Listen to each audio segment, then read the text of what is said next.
Agradecer, ¿verdad? Agradecer la oportunidad, agradecer al presidente, a todos los miembros de nuestro club. Darle también mi más cordial bienvenida a los compañeros que vienen de Kansas, a todos los compañeros y compañeras y los jóvenes, ¿verdad? La pasada escuchamos una magnífica presentación de Mariana, ¿verdad?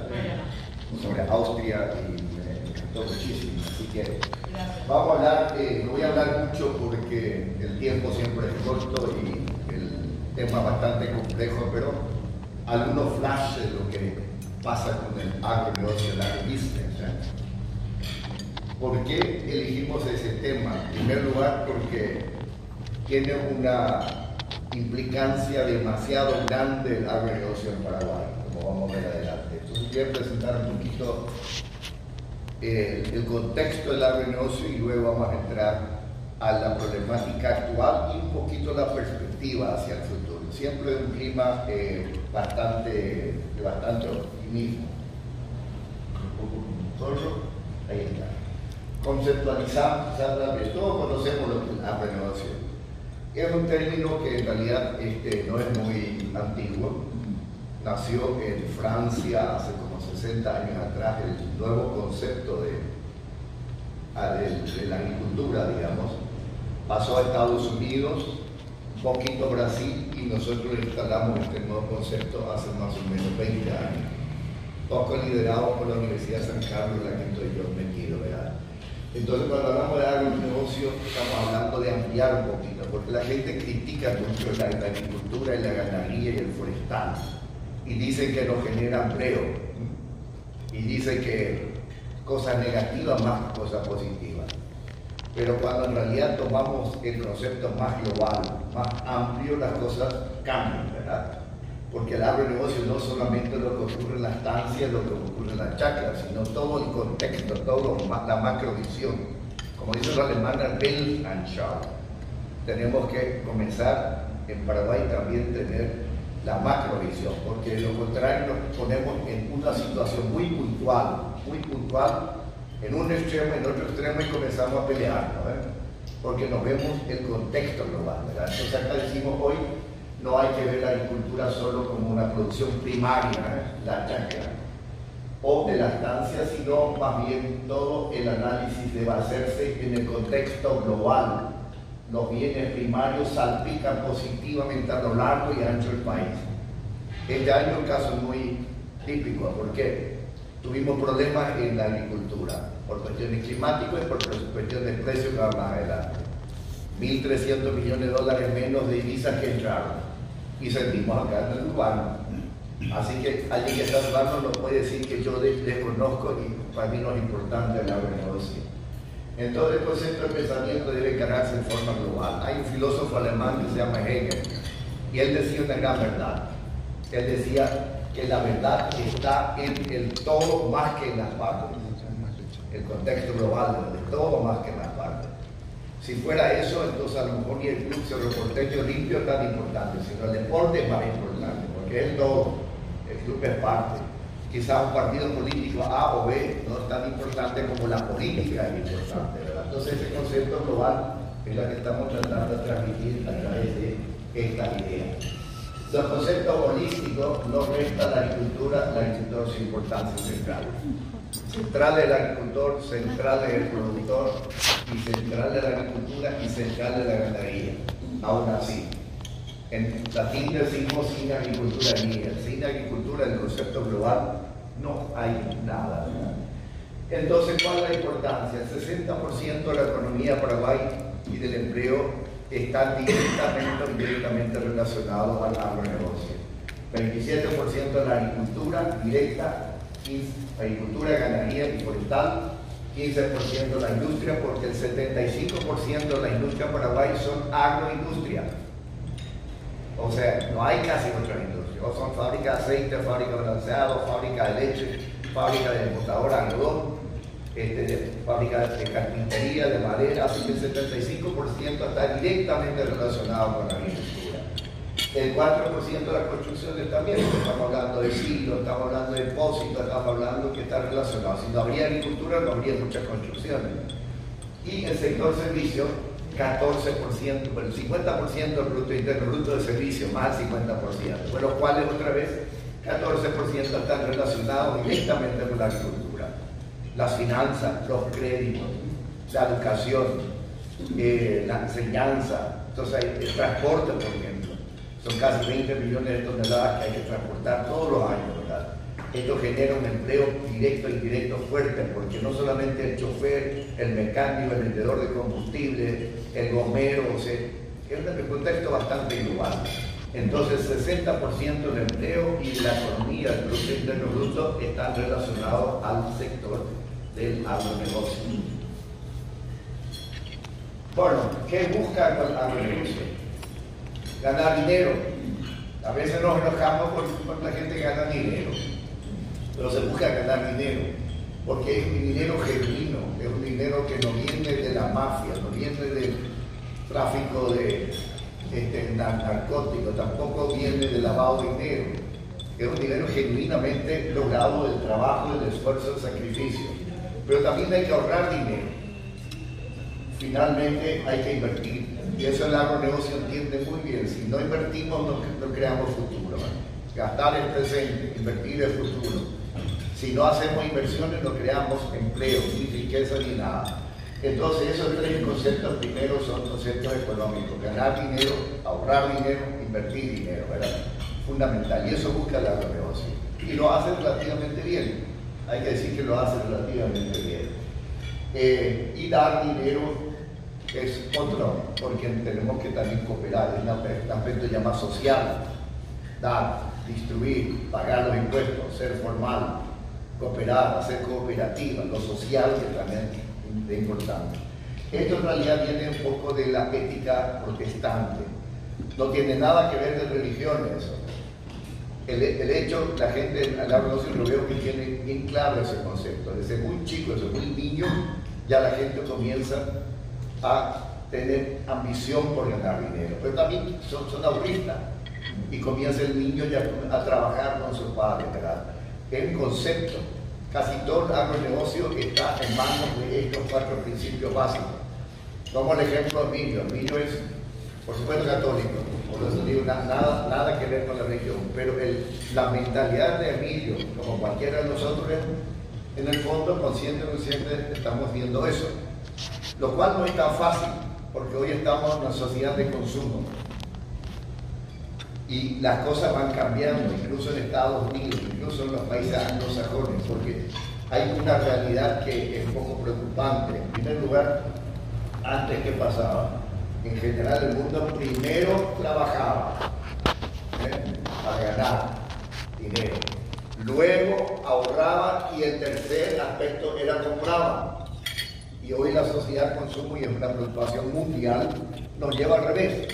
Primero compramos, trabajemos o no trabajemos, no procuramos de ahorrar y finalmente viene la desilusión. Es un fenómeno en el mundo, ¿verdad? Por la sociedad de consumo, hoy con las tarjetas de crédito. Ahora ya por la vez ofrecen por la jubilación, te vendo la ladera, te vendo el freezer, aunque no tengas todavía el ingreso ya te venden. Entonces, pero estos son los conceptos centrales que creo que se basa en el agronegocio. Efecto en el corto plazo. No tuvimos un tema en el corto plazo, es ahora. ¿Qué está pasando ahora? ¿Qué pasó el año pasado con la cosecha? Los precios bajos. El efecto precio bajo. ¿Pero por causa qué? La guerra comercial de Estados Unidos-China nos afectó muchísimo. Otro, efecto precio bajo. Causó 450 millones de cerdos menos en China continental, porque entró la peste clásica porcina y tuvieron que eliminar 450 millones de cerdos. ¿Ustedes saben lo que significa eso? Son 450 millones de cerdos que no consumen soja ni maíz. Deprime el precio, ¿verdad? Y eso tarda 5 años en recuperarse más o menos. Porque la cuarentena, hay que eliminar los virus, las bacterias, y luego comienza otra vez la genética, y en 5 años van a tener otros 450 millones de cabezas de cerdo. Efectos precios bajos, causa comportamiento monopólico y especulativo. La gente comienza a especular, porque el agricultor y el consumidor son los dos extremos de una cadena. El intermediario, ya sea comercial o ya sea financiero, es el último que deja de ganar. Va mal, lo traslada a la derecha o a la izquierda. Lo hace pagar al productor o al consumidor. Entonces hay gente que especula y le viene bien la crisis a mucha gente, ¿verdad? Efecto baja producción causa problemas climáticos. Tuvimos muchos problemas de sequía, el clima no vino bien y tuvimos rendimiento bastante bajo. Ese es el corto plazo. Consecuencias de la situación coyuntural: menos ingresos y divisas y disparó el dólar para arriba. Sobre endeudamiento de los productores, lastimosamente tenemos un banco central. Yo critico un poquito que en los puestos clave no hay personas y no hay gente y no hay profesionales que tienen sensibilidad y conocimiento sobre el negocio, porque somos todos Chicago Boys. Estamos en el Banco Central, pero recomendado por el Fondo Monetario Internacional. Tomamos decisiones sin haber ido nunca al campo. Mientras que yo estoy en el Banco Central, mi hijo ya estudia en Washington. Apenas dejo mi trabajo, ya vuelvo otra vez a Washington. Y no conocen la realidad. Entonces nuestras leyes, el Banco Central, nuestras leyes financieras son totalmente estrictas, no tienen flexibilidad, no se adecuan a la realidad de la crisis. Porque si vos tenés deuda, tenés que pagar, por lo menos para que te refinancian, el 10% del capital y todos los intereses. Si no, no te dan el crédito. Y ahí se funden y hay muchos que se quiebran y sobreendeudan muchos campesinos, muchos agricultores. Quiebra de empresas, desempleo, menos volumen de transporte, altos intereses financieros que están creciendo y desmotivación y desilusión generalizada. Un poco la situación ahora. Pero esto va a cambiar. El mediano plazo de la negocio en los próximos 5 años. Perspectiva buena en general, basada en lo siguiente. Las perspectivas son buenas. El 50% de los alimentos del mundo podemos producir en el Mercosur. La mitad estamos produciendo casi. Y podemos producir mucho más. Tenemos casi 8.000 millones de habitantes, vamos a ser 15.000 millones de habitantes en apenas 35 años más. Falta de alimentos en el mundo, paulatina reducción de la crisis económica mundial, se espera incrementará la demanda de alimentos. Comparativamente buen potencial productivo de alimentos en Paraguay, tenemos muchísimo que hacer todavía. Tenemos que ir de lo extensivo a lo intensivo. Tenemos que ir poco menos pensando en la tierra, sino en los conocimientos y en el capital, en la tecnología que le ponemos a la tierra. No concentrarnos tanto en la tierra. Por ejemplo, Itapúa tiene 700, para mencionar un departamento, a todo pasa igual. Tenemos actualmente 750.000 habitantes. En 26 años van a haber 1.300.000 habitantes en Itapúa. La tierra se fracciona. La oferta de tierra siempre es inelástica. Tenemos 40 millones de hectáreas más que vamos a tener, pero la demanda va subiendo y los precios van subiendo, los impuestos van subiendo. Quiere decir que tenemos que ir de lo extensivo a lo intensivo, con conocimiento de capital. Entonces, Itapúa probablemente en 20 años ya no vamos a hacer más soja. La soja se traslada hacia Chaco. Itapúa va a ir haciendo agroindustrias, frutas, engorde, cerdo, leche, todo lo que es intensivo, lo que en pequeñas dimensiones no puede sacar mayor rentabilidad. Y lo extensivo va hacia Chaco, hacia donde hay más superficie de tierra. Posible expansión de superficie de producción aún en armonía con el ambiente. O sea, podemos expandir nuestra tierra, pero siempre lo hacemos en forma sostenible.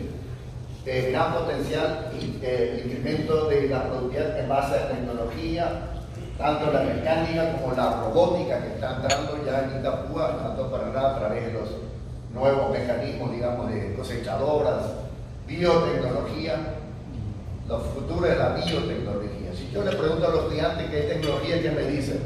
El celular y la computadora, lo primero que mencionan. Y yo le digo, es tecnología, pero es poquito más, hay que ampliar de vuelta el concepto. Y le digo que el tomate tiene más tecnología que un celular, y el trigo tiene más tecnología que una computadora, y ahí llaman la atención. O sea, la biotecnología es lo más central, lo más fundamental que hay, ¿verdad? Y fundamentalmente la gestión, la tecnología que se aplica a gestionar mejor la producción. Mejoramiento de los precios, esperemos que sí, y reducción de los precios de transporte por eficiencia. Necesitamos trenes de carga, necesitamos también los bitrenes, necesitamos salir un poco de lo conservador y tratar de ampliar un poco de vuelta nuestro concepto en el transporte. Transparencia en mercados, se evita la excesiva especulación e intervención comercial y financiera.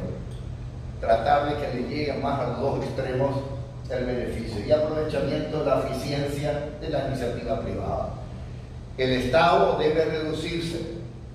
Nosotros tenemos demasiados ministerios. Últimamente se crearon así como 8 o 9 ministerios nuevos. Yo no me sorprendo que pongamos el Ministerio de la Soledad, Ministerio del Enamorado y no sé qué más. Pero estamos creando, cuando en realidad no hace falta. Nosotros tenemos 3 aspectos centrales. Uno es lo económico productivo, el otro es lo social y el tercero es lo ambiental. 3 techos, y no necesitamos más 3 techos. Todo lo que está relacionado a la producción y a la economía debe ir bajo un solo ministerio, bajo un solo techo. Ahí entra agricultura, industria y comercio, entra obras públicas, entra hacienda. ¿Para qué tantos ministerios? Y lo social está dispersado. Hasta el Ministerio de Agricultura se dedica hoy a cuestiones sociales. Hasta la STP, no hace mucho, se dedicaba a distribuir pollitos y semillas. O sea, no tiene sentido. Pero todos quieren entrar en lo social. ¿Por qué? Porque se saca la foto y se inaugura. Y nadie se dedica al agronegocio. Yo digo que el Ministerio de Agricultura debe convertirse en un ministerio del agronegocio, sin excluir a nadie, a la producción. Industria y comercio hace parte, por ejemplo, la agroindustria lo maneja industria y la agricultura primaria lo maneja agricultura. Esto tiene que pasar a agricultura, porque producción no es uno. Hoy no se separa la ganadería, la agricultura, el forestal, todo esto va unido por cuestiones holísticas. Entonces yo por ahí ya termino a seguir a largo plazo, 5 y 20 años, mercado de alimentos favorables para países como Paraguay con un elevado potencial productivo. Yo tengo mucha esperanza en el futuro para nuestro país, siempre y cuando políticamente lo hagamos bien. El aprovechamiento del mercado depende de nosotros, es decir, de la política, de los intereses puestos en las cosas importantes y la predisposición de hacer las cosas como deben ser hechas. O sea, es un mensaje para los políticos. En América, los populismos, Brasil está saliendo de eso. Argentina procuró de salir a eso, pero le cuesta muchísimo, lastimosamente. Después, no regalar, sino sin contrapartida, esfuerzo, trabajo. No hay que regalar por regular, tiene que haber siempre una contrapartida. Y eso tenemos que comenzar ya con el niño. No incrementar los impuestos, no agrandar el Estado. Rotunda y decidido no a la corrupción y la impunidad. Un poco que hablamos ahí recién, el efecto de la justicia, por ejemplo. ¿Qué hay que hacer? Invertir y crear clima propicio para la inversión. Queremos un futuro, tenemos que invertir, ya sea público o privado, pero hay que invertir. Pero el sector público tiene que saber en qué invertir. Tenemos una industria de troche de alcohol carburante y su costo de producción es 6.000 guaraníes por litro de alcohol. En la empresa que yo estuve hace unos meses atrás, comprábamos el alcohol a 3.500 guaraníes en el mercado, pero su costo es 6.500. ¿Qué significa? Tiene que reducir a 3.500 para que le compramos su alcohol. Que si está perdiendo una cantidad de dinero que podría destinarse a la educación y a la salud. Entonces eso es lo que hay que dejar de hacer: desarrollo tecnológico, innovaciones, educación con énfasis al trabajo productivo, inversión en infraestructura y logística, línea de crédito de fomento productivo a largo plazo. Todo el crédito va al consumo. El Banco Fomento destina el 80% de su crédito al consumo y a las tarjetas. Entonces necesitamos crédito a largo plazo para las inversiones. Reducción de gastos públicos superfluos, reducir la cantidad de ministerios, de entidades públicas y concentrar lo público en solo 3 estamentos centrales: económico, social y ambiental, lo que había dicho hace un momento.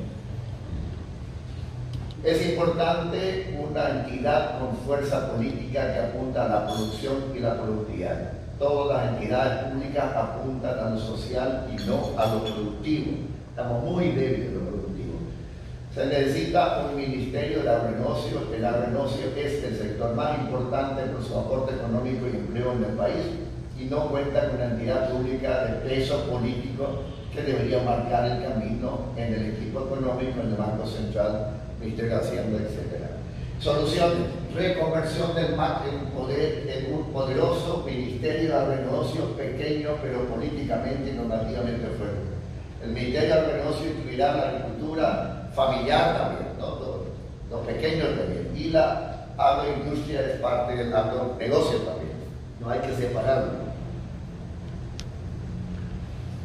Implementar la política de economía del mercado, no seguir las pautas y criterios de los países vecinos. Nosotros somos un país independiente, soberano, no tenemos que copiar, podemos copiar las cosas buenas, pero no tenemos que entrar en ese populismo y tendríamos que tener un mercado libre.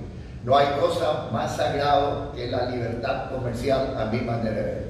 Y no lo digo por propia iniciativa, sino analizando todos los países que han avanzado, fue a través de una economía libre de mercado, con sensibilidad social, por supuesto. No y nunca una política intervencionista, ni pública ni privada. No hay que intervenir demasiado en el mercado.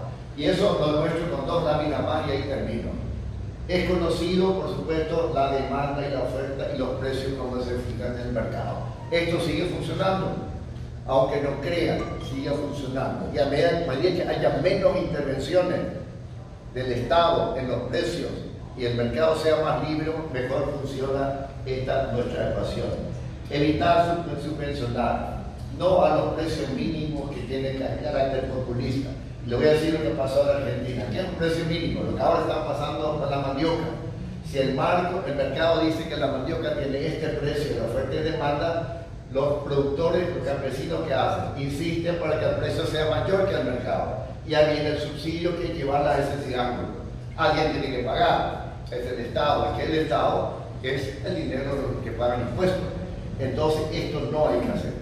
Porque una vez que uno pone un precio artificial, subvencionado, la gente ya no trabaja, ya no aumenta productividad, ya no usa tecnología, ya se cruzan status quo, se cruzan los brazos y no pasa absolutamente nada. Esto no hay que hacer. Tampoco hay que hacer los precios máximos que le fundió a la Argentina. ¿Qué hizo Argentina? Precio de mercado del producto, supongamos la carne fue esto, oferta y demanda, pero bajaron los precios por populismo. Dijeron, por ejemplo, que la carne, si el mercado decía que la carne cuesta 50.000 pesos, 50.000 guaraníes el kilo, por decir algo, en la Argentina, ¿qué decía la Kirchner? Decía, es demasiado caro para el pueblo toma carne y toma vino, tiene que bajar el precio. Y lo bajó artificialmente. ¿Quién sale beneficiando? Los consumidores que son urbanos. ¿Por qué lo hace? Porque el 80% de la población está en Buenos Aires, que los votos vienen de ahí. Le regalan, pero a este precio nadie puede vender la carne más de 20.000 el kilo. A este precio, por supuesto, el agricultor se funde, porque intervino el mercado. Nadie puede crear ganadería vendiendo su carne artificialmente a 20.000 el kilo cuando el mercado es 40.000 guaraníes el kilo. Entonces, este triángulo de vuelta es lo que le fundió a la Argentina y dejó de producir muchas cosas. Granero del mundo dejó de producir y no hay que hacer eso. Tampoco hay que poner un precio al Estado, un impuesto al Estado natural, porque esto sería una cuestión bastante caótica. Estamos, hace 15 años estamos tratando de meter un impuesto al estado natural del producto. Sería el error más grande que Paraguay puede haber hecho. Menos mal que hasta ahora no sale, pero en cualquier momento la izquierda vuelve a tocar ese tema. ¿Por qué? Porque es un impuesto que se cobra al exportar el grano, pero lo trasladan al productor. Si cobran impuesto al estado natural de cualquier producto, soja, maíz, el productor recibe 15% menos de eso por su producto. Y muchos no tienen rentabilidad del 15%. Pero además de eso es una corrupción de gananciete. ¿Por qué? Porque ¿para qué quieren hacer eso? Para pasar el grano por la industria. Eso está bien. Para industrializar la soja. Ahí se vende muy bien. Pero ¿qué pasa? cuando se cobra el 15 o 10%, se cobra a todos los granos sin saber qué cantidad va por la industria y qué cantidad se va a exportar todavía en granos. Entonces, pongamos que se vende con 10% de impuesto al estado natural de la soja o del maíz, pasa el 50% a la industria y 50% va en granos. Pero le cobraste al agricultor todo. El Estado que recibe solamente la mitad de ese dinero por los programas que vos exportás. Y la mitad de la industria vos le cobraste al productor, y ¿quién queda con esa plata? Los agroexportadores, las transnacionales. Esto significa 400 millones de dólares, en los cuales el Estado recibe 200 millones y 200 queda cada año en el bolsillo de los muchachos que están en vivienda. Entonces ese engaño no hay que entrar. Tenemos que también tener gente en el Parlamento que entiendan eso. Hace poco salió y con eso termino, una ley nueva que es el biocombustible, obligar a la mezcla del 12% biodiesel al gasoil. Me parece excelente esa ley, hasta ahí. Yo le dije, pero ¿por qué solamente le meten el biodiesel y no el contexto macro, otra vez, la macrovisión y el todo? Porque no meten todos los biocombustibles, no, solamente 12% al biodiesel, obligatorio. Entonces yo me pregunté, pero algo hay, y con un apuro increíble que va a sacar esa ley. Yo dije, bueno, ¿qué es lo que pasa? Y me di cuenta de lo siguiente, que Argentina aplica 35% de retenciones al estado natural de la soja, 35%, entonces pasa todo por la industria artificialmente. Tiene un exceso de aceite, porque el aceite nadie quiere comprar la soja, porque no es el mejor aceite, la harina quiere comprar, y lleno de aceite de Argentina. Muchos entran contrabando acá. Entonces, ¿qué hacen los argentinos? Hacen biocombustible de eso. Pero ¿qué pasa? Su demanda de biocombustible es mucho menos de la oferta.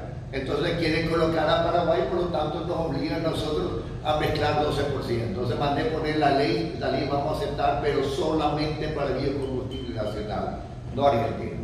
Pero digo nomás que la gente cómo juega. Cuando hay una ley que sale muy rápidamente es porque hay algún interés atrás. Bueno, eso es todo lo que quise decir. Muchas gracias, estoy dispuesto a la